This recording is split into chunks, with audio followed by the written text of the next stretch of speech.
Paradigms control the results in your life. They have the power over everything. Relationships, your income. And you know, when you shift your paradigm, everything in your life improves. Hello, I'm Bob Proctor, and I want to welcome you to Paradigm Shift, where we're going to teach you how to make dramatic improvements in the quality of your life, in every aspect of your life. You know, paradigm shifting is something that we should teach in school. We should teach it to little kids, and they'd get it, and then they'd have a charmed life. If you want to improve the results, the paradigm has to be shifted. You know, Eric Hoffer one time said, no matter what our achievements might be, we think well of ourselves only in rare moments. We need people to bear witness against our inner judge, who keeps book on our shortcomings and transgressions. We need people to convince us that we are not as bad as we think we are. You know, Eric Hoffer was a wise man, and I think that he hit the nail right on the head here. Who do you think that inner judge is? You know, that little voice inside that's telling you, you can't do this or you can't do that. You can't do many of the things you say you want to do. Well, I suppose the real secret is figuring out what you want to do and then understand clearly how to get rid of that little voice inside. Now, I don't know as we ever completely get rid of it. I refer to it as the monkeys in our mind that keep talking to us, telling us what we can't do. But I do know this, that we can overpower them. We can take control over the quality of our life. You know, winning and losing have been taught about for, I guess, as far back in recorded history as you can go. And there are some people, they're just winners. You see it, you see what they do. Doesn't matter what they seem to do. You knew kids like this when you were in school. They aced all the exams. Quite frankly, I never liked those kids very well. And for good reason. They made me look worse than I even was. But why is it that some people are always winning and others are always losing? Well, you'll say they're just stupid, but that's not true. That's not true. Do you know that some of the people that are losing are absolutely brilliant? It's true.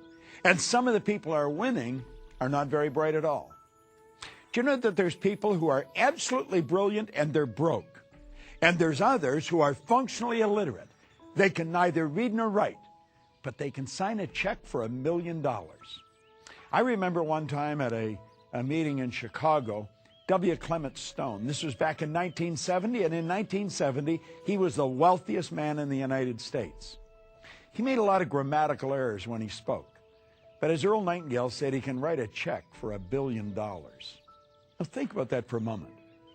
Why is it that someone never goes to school, they're not very polished, and yet they're enormous winners? And other people they have degrees coming right off the end of their business card, and they just can't seem to make it. Why? Well, you know, most people just set that aside, and they think there isn't an answer to it. Well, I'm going to tell you there is an answer to it. And it's an answer that everyone can understand. And I believe when we understand it, everything in our life starts to change. You see, I was one of those people that was always losing.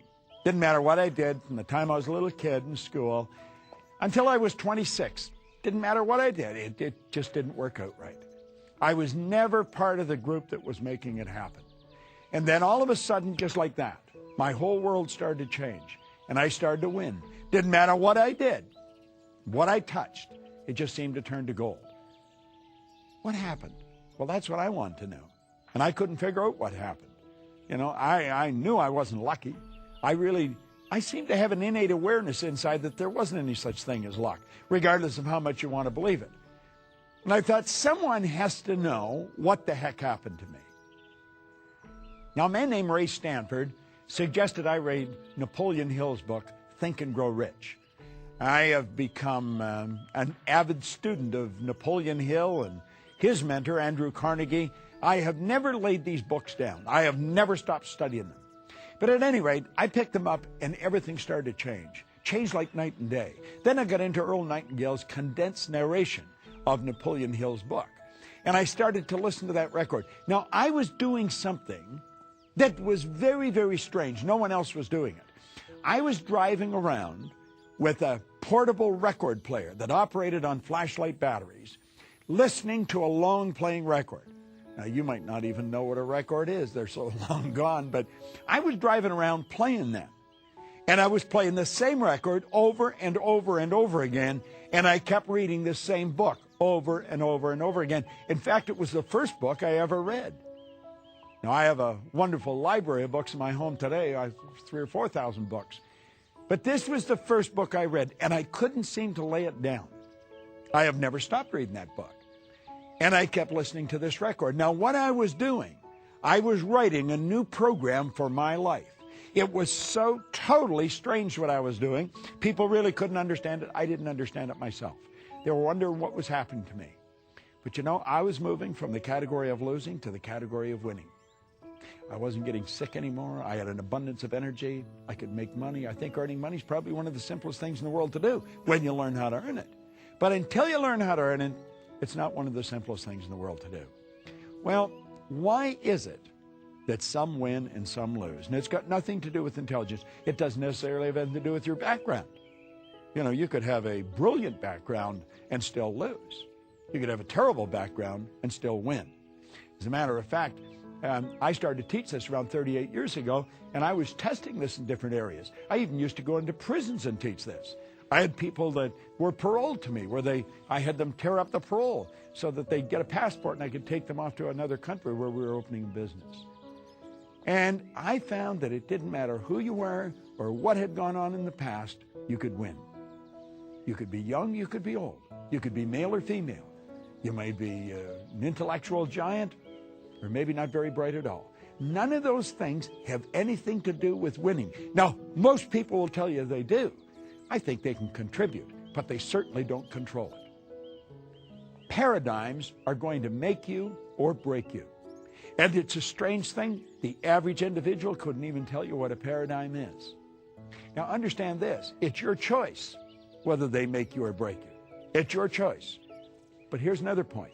There is absolutely no allowance for ignorance. You say, but I don't understand. That's too bad. You still lose. I want you to think of something that not too positive, but a little baby. You hear them falling out of windows and off balconies. The babies don't stay suspended in space until somebody comes along that understands the law of gravity. That law that states anything heavier than air is attracted towards the center of the world. That baby goes down and gets hurt or killed. You'd say, but the baby doesn't understand. It's too bad. There is no allowance for ignorance. Well, there's laws of this universe. The whole universe operates by laws. Dr. Werner von Braun said that the natural laws of this universe are so precise that we don't even have any difficulty today building spaceships. We can send people to the moon, and we can time the landing with the precision of a fraction of a second. He also said these laws must have been set by someone. He said after studying the spectacular mysteries of the universe, he was led into a firm belief in the existence of God. Now, here's a scientist, one of the most brilliant in the world, the father of the space program. Well, you see, God operates by laws. Everything operates in precise order. And you know something? You've got a control mechanism in you, but you were given the ability to control it. That's right. Now, somebody else may have programmed you, but you've got the ability to change it.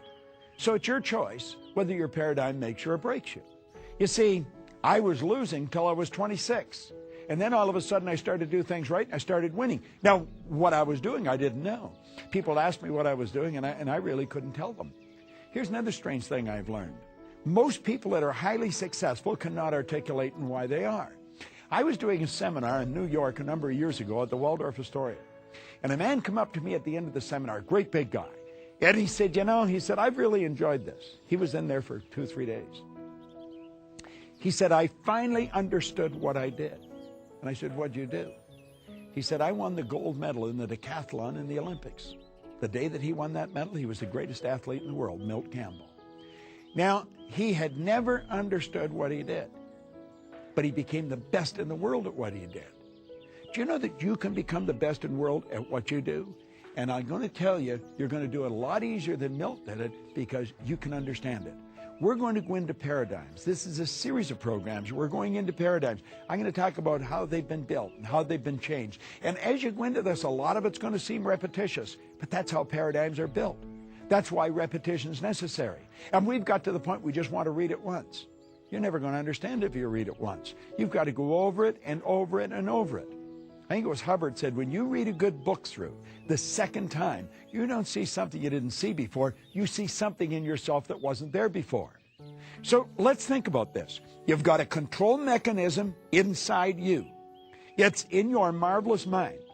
And it's going to determine whether you win or lose, whether you're struggling to make ends meet or whether you live in abundance.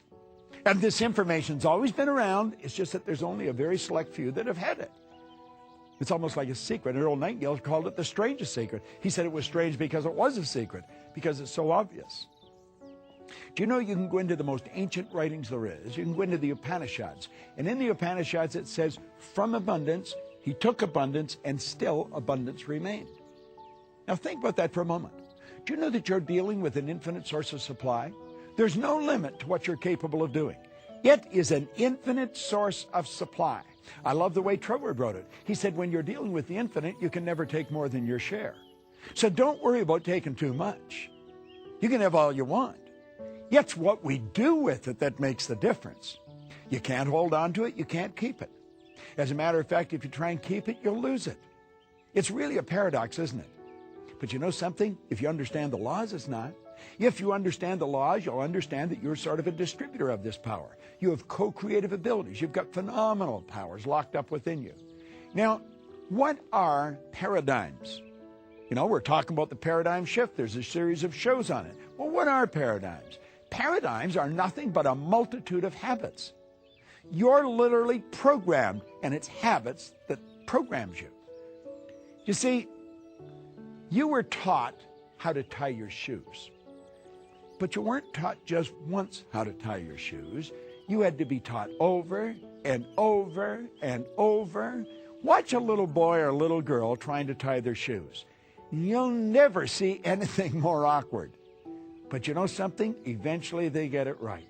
They are very slow and methodical. They're meticulous, but they get it done. And they are so proud. Now, when you and I tie our shoes, we can be talking to somebody and do it, not even paying attention to what we're doing. It's a habit. It's part of the programming. You see, the programming is everything. Now, the programming that we received has been given to us from other people. They're not our ideas. We inherited them. That's why we speak the language we speak. That's why we do the things we do. It's why we treat people the way we treat them. Now, think about this. Everything is programmed into a habit. Your body is like a computer. It's just like a computer terminal. It'll only do what it's programmed to do. If you're trying to do PowerPoint on something that hasn't got a PowerPoint program, you're never going to get it. If you go onto a computer that has power, easily to build the PowerPoints. See, it all has to do with programs. And we have people write programs. We think they're pretty brilliant. They're techies. But you know something? You're a techie. You're pretty brilliant. And you can write a program. And you can write the program that's going to give you the life you want. There's nothing complicated about it. Do you know what you have to do? You have to get rid of the old program. That's right. And because you can't put something where something already is. Now, if you're sitting on a chair, understand this. You can't put anything where you and the chair are until you move it. Nature abhors a vacuum. You've got to create a space for the good that you desire. So we've got to create a space for the good that we desire in our life. Now, take a look at what is holding most people back. It's paradigms. They're locked into old paradigms. You could say, what's holding me back? You know, I would imagine you probably work pretty diligently at whatever you're doing. Stop and think of the person that's playing golf. You know, most people that play golf never take lessons. They don't. They go out there and they just figure out that they're going to go and do it. Can you imagine learning how to fly a plane without taking lessons? I don't think so.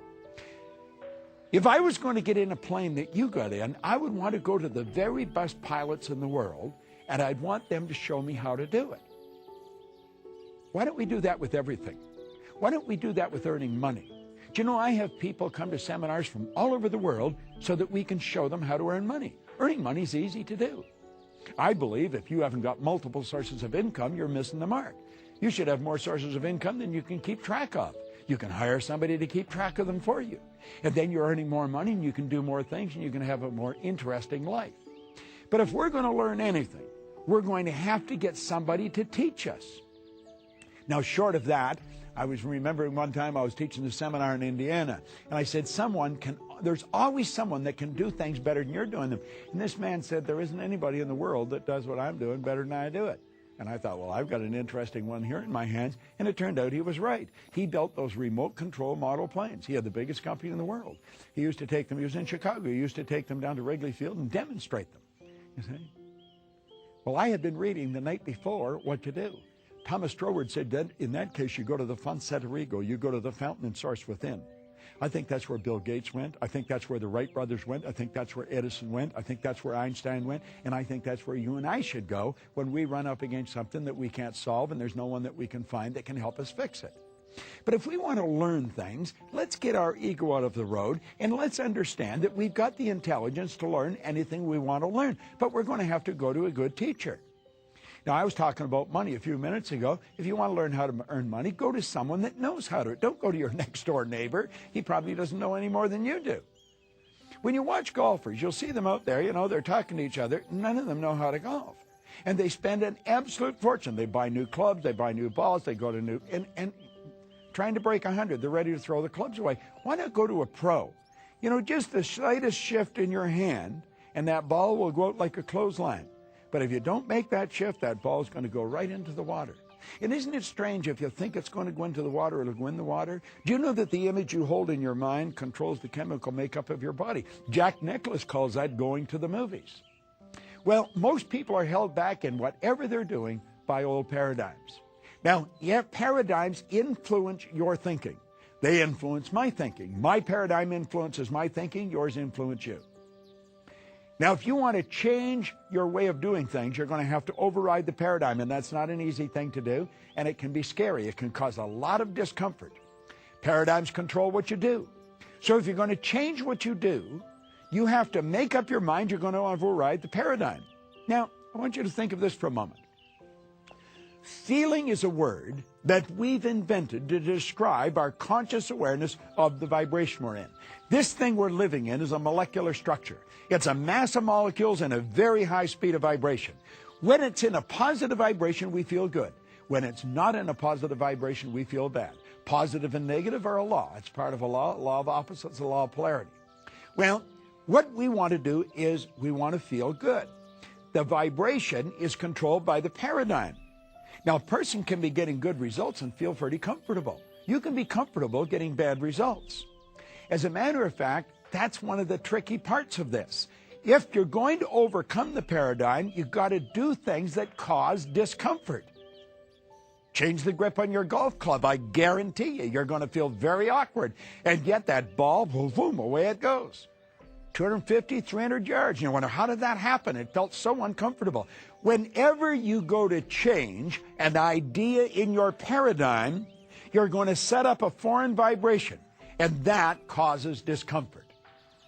Now, can you change the paradigm? Absolutely, you can change the paradigm. You can change anything. God gave you complete control over your life.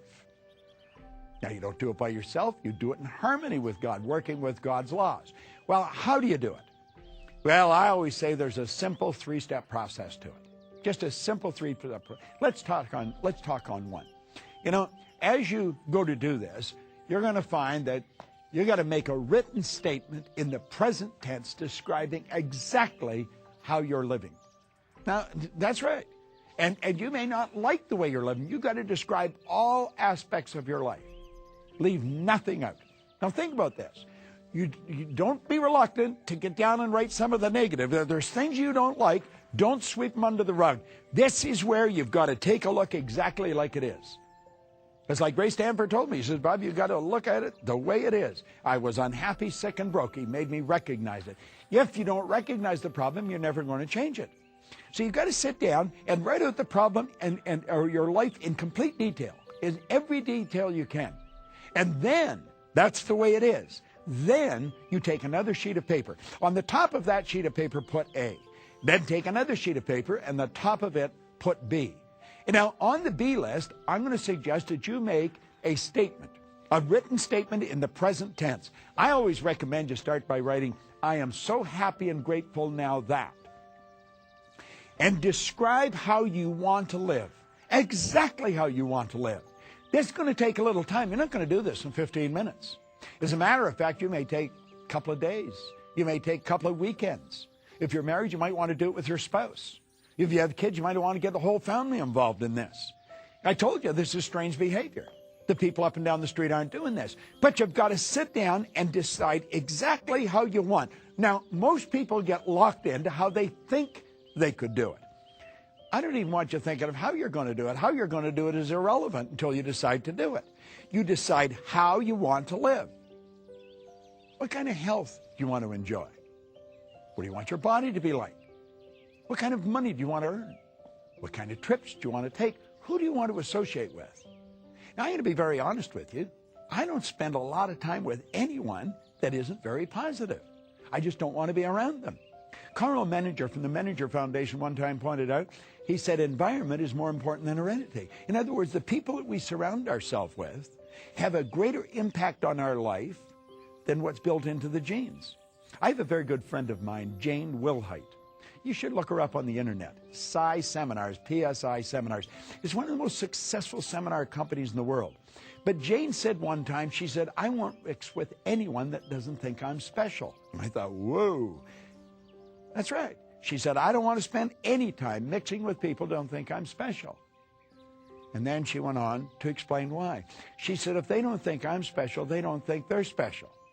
She said, I want to mix with people that see the specialness in us. Do you know that we're God's highest form of creation? There's nothing on the planet that'll even come close to you. Well, why would you want to spend time with people that are talking about how bad things are and why they can't do this and why they can't do that? Well, I've come to the point where I don't want to spend time with people like that. Now, I have friends all over the world. I do. I have friends on almost every continent that you can think of. But you know something? They all know how special they are. And so they recognize the specialness in me. And we treat each other that way. I want you to sit down and write out exactly what you want, how you want to live, the kind of home you want to live in, the vacations you want to take, the clothes you want to wear, the people you want to mix with. This is a want list. And understand you don't have to know how it's going to happen, but describe your lifestyle in as much detail as possible. And you're going to find that as you do this, things start to happen. Now, here's the second point. I said there was 3 points, 1, 2, and 3. The second. This is the stumbling block for most people. I want you to sit down and in the present tense, write out your financial situation. Do you know most people don't know what their financial situation is? My wife was a financial planner for a long time and a very good one. She would help people really lay out their finances.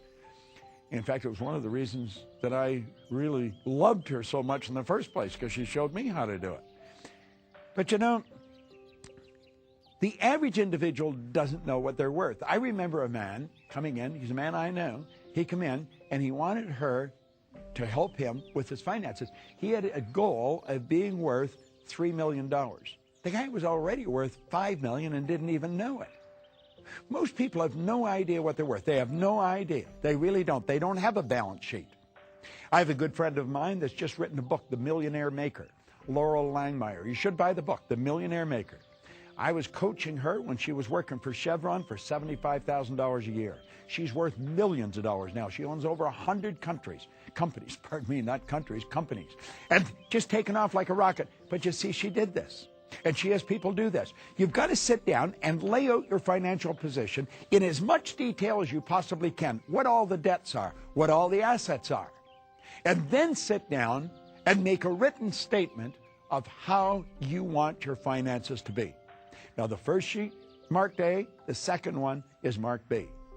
Now, when you're writing out the statement, how you want your finances to be, begin there by writing, I am so happy and grateful now that. And put it in as much detail as possible. How much money do you want to have? What do you want to be worth? You see, I think everybody wants to have time and money freedom. Now, what does that mean? That means that you can do whatever you want, whenever you want. You have time freedom. Keep in mind, we've all get the same amount of time. We get all there is. They have time freedom. They can go wherever they want, whenever they want. Now, if you're going to have time freedom, you're very likely going to have money freedom. You're never going to have to ask, how much does something cost? You don't have to get up in the morning and go to work because you need the money. You're earning money whether you're working or not. Your passive income should take care of your lifestyle. And you can do this. You can set it up like this. Anyone can. It's just that most don't. 1% of the population earns 96% of all the money that's being earned. It's so much out of balance, it's almost ridiculous. I want you to make a written statement. I am so happy and grateful now that, and describe your finances in as much detail as you possibly can. Now we're ready for the third step, and it's a rather interesting step. I want you to write and sign and then read the following commitment every day for the next 90 days. Now, I told you this is a little different, but you're going to program your mind. My signature represents my irrevocable commitment to view this program, to read these positive statements, to make a paradigm shift every day for the next 90 days. Write that in present tense and then sign it. Now, what do you do with it? Here you've got a commitment. You're going to read these positive statements every day. You're going to study this paradigm shift program. You've signed it, and you're going to do this for 90 days. Now I'm going to suggest that you take the A's. Remember that? On number 1, the A sheet was how you're living now. All the negatives, everything written into it. And burn them. Take both of them and burn them. Your present financial position and the way you're living. You've got it all written out. You understand it. You know exactly where you are. And then take the B lists and start to read them. And read them over and over and over again. You know, Goethe, the great German philosopher who's really influenced the thinking of the Western world, he said, before you can do something, you first must be it. See, everything that happens outside has got to happen inside first. Now let's review what we've done. We've gained an understanding that we are literally programmed. We're programmed genetically and environmentally. We've taken a look at our life the way it is. We've decided that we are going to be in the winning category of people. We are going to be very selective about the people that we spend our time with. We're not going to spend a lot of time with people that we don't enjoy and that don't enjoy us. So that even we're not thinking, we get the very best thinking coming into our mind. We're going to sit down and write out our lifestyle the way it is now. All the negative aspects mixed in. Health, wealth, relationships, everything. And then we're going to take another sheet, the B sheet, and we're going to put on there exactly how we want to live. We're going to write it out, I am so happy and grateful now that.